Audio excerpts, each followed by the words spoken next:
ಅದಲ್ ಬದಲ್ ಸುತ್ತಿನ ಎರಡನೇ ಪ್ರಶ್ನೆ ಸ್ಕ್ರೀನ್ ಮೇಲೆ ಬರಲಿ. ನೇ ನು ತ ನೀ ದ ಬಂ ಲೇ ಮೆ ಹಾಡಿನ ಸಾಲಿದು.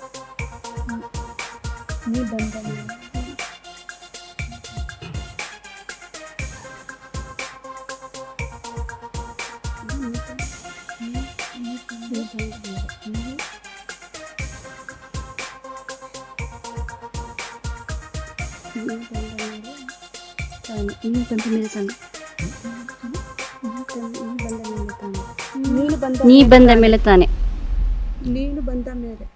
ನೀನು ಬಂದ ಮೇಲೆ ತಾನೆ. ನೀನು ಬಂದ ಮೇಲೆ ತಾನೆ ಅಂತ ಹೇಳಿ ಉತ್ತರ ಹೇಳಿದ್ದಾರೆ. ಉತ್ತರ ಸರಿಯಾಗಿದೆ. ಕನ್ಫ್ಯೂಸ್ ಆಯ್ತಾ? ಅದಲ್ ಬದಲ್ ಸುತ್ತಿನ ಮೂರನೇ ಪ್ರಶ್ನೆ ಸ್ಕ್ರೀನ್ ಮೇಲೆ ಬರಲಿ. ಕ ನ ಶಂ ಹ ಮೋ ರ ವ್ಯಕ್ತಿಯ ಹೆಸರು.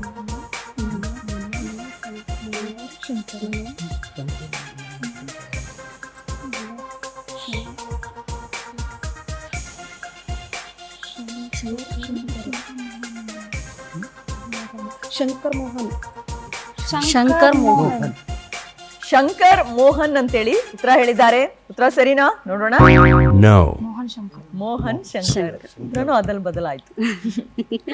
ಸೊ 3 ಕ್ವಶನ್ ಅಲ್ಲಿ 2ಕ್ಕೆ ಸರಿಯಾಗಿ ಉತ್ತರ ಹೇಳಿದಾರೆ. ಹಾಗಾಗಿ 40 ಅಂಕ ಸಿಗ್ತಾ ಇದೆ ಈ ಒಂದು ರೌಂಡ್ ಇಂದ. ವೆಲ್ ಟ್ರೈ, ಚೆನ್ನಾಗಿ ಆಟ ಆಡಿದ್ರು.